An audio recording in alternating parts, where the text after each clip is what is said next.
আসসালামু আলাইকুম এভরিওয়ান, আমি মারুফ হোসেন। কি অবস্থা আপনাদের? আশা করি সবাই ভালো আছেন। আল্লাহর রহমতে আমিও ভালো আছি। আমার এই নতুন ভিডিওতে আপনাকে স্বাগতম। আজকে কোথায় যাচ্ছি, কি কি করছি দেখবেন আজকে এই সব ভিডিওতে।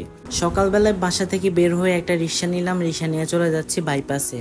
অন্য দিন তো লাকসামের ভিডিও দিয়ে, আজকে ভাবছি যে কুমিল্লার দিকে যাব।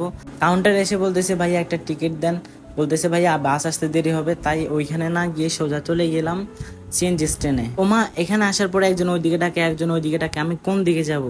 তারপরে বেশি চিন্তা না করে একটা সিএনজিতে উঠে গেলাম।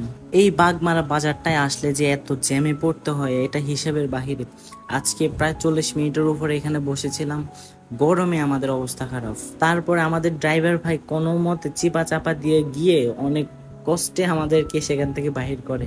যেদিন ভিডিও করতে বাহির হই ওদিন আল্লাহর রহমতে এত সুন্দর দৃশ্যগুলো থাকে, মেঘাচ্ছন্ন আকাশ, হালকা হালকা মেঘ, অনেক সুন্দর লাগে দৃশ্যগুলো।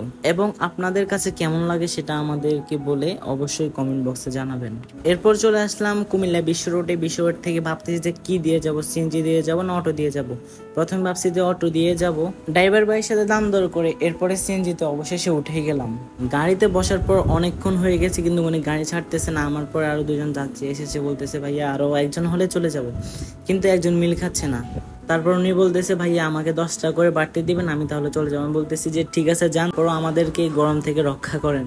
তারপর উনি কি করলো, গাড়ি টান দিয়ে চলে গেল। এরপর উনি আমাদেরকে নামাই দিল ময়নামতি জাদুঘরের সামনে। সামনে এসে দৃশ্যগুলো অনেক সুন্দর লাগতেছে, প্রাকৃতিক দৃশ্যগুলা। রাস্তার বাম পাশে অনেকগুলা সুন্দর সুন্দর খেলনার জিনিস, কসমেটিক জিনিস, অনেক সুন্দর জিনিসপত্রগুলো এখানে রাখা আছে। জাদুঘরে না গিয়ে পাশে একটা বাগান ছিল, বাগানে আমি সেখানে চলে গেলাম। এবং ওইখানে গিয়ে দৃশ্যগুলা এবং গাছপালাগুলো এত মনোমুগ্ধকর আমাকে করেছে, মানে বলার বাহিরে। একটা কথা হচ্ছে যে একা একা ঘোরার মজাই আলাদা। যদি ঘুরতে চান তাহলে একা একাই ঘোরেন। আজকে মাহিনকে আনার কথা ছিল কিন্তু মাহিনে তার নানুর বাড়িতে যাওয়ার কারণে সে আসতে পারে নাই আমার সাথে, তাই আমি একা একাই চলে এসেছি। ভাই আপনারা যাই বলেন না কেন, এখানে প্রকৃতি দৃশ্যগুলা এবং মনোমুগ্ধকর গাছপালাগুলো অনেক সুন্দর লাগে। অবশ্যই এখানে ঘুরে যাবেন। এখানে অনেক কিছুই রয়েছে, বাচ্চাদের খেলার জন্য অনেক কিছু ছোট ছোট জিনিসপত্র রয়েছে এবং ভিতরে বসার জন্য প্লেস রয়েছে। তারপর শালবন বিহারের সামনে চলে আসলাম। এসে দেখি যে সবাই সিরিয়ালে দাঁড়িয়ে রয়েছে, একজন এ পাশে একজন ওই পাশে। পরে এসে দেখতেছি যে না, এখানে যারা আছে সবাই লাঞ্চে গিয়েছে।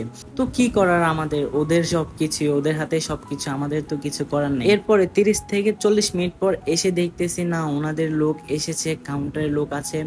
এরপর ভাবতেছি টিকিট নিব, বলি যে আমাকে একটা টিকিট দেন।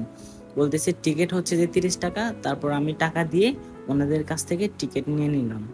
আজকে 30 টাকা দিয়ে টিকিট কিনেছি, আজকে সবকিছু উলুট পালুট করে চলে আসবো ভিতরে। ওদের এখানে কাউন্টারে টাকা জমা দিয়ে আস্তে আস্তে চলে এসেছি ভিতরের দিকে। ভিতরের দিকে এসে দেখতেছি একদম শান্তশিষ্ট জায়গা। এখন দিনের প্রায় 3টা বাজে, এই জন্য লোকজন কম। আজকে আরো শুক্রবার, তাই তেমন কেউ নেই, অল্প কয়েকজন মানুষই দেখা যাচ্ছে। আমি আস্তে আস্তে হেঁটে বেড়াচ্ছি। ভাই আজকে রোদটা দেখে আমার নিজের কাছে ওই লাগতেছে, মানে গরমে পুরাই শেষ। অনেক তীব্র রোদ পড়েছে আজকে। এই ভিডিওটা অনেক লং হয়ে গেছে, তাই আর বেশি কিছু বললাম না। এই ভিডিওটার দ্বিতীয় পার্ট আসবে আগামীকালকে। সো সবাই ভালো থাকবেন, সুস্থ থাকবেন, আল্লাহ হাফেজ।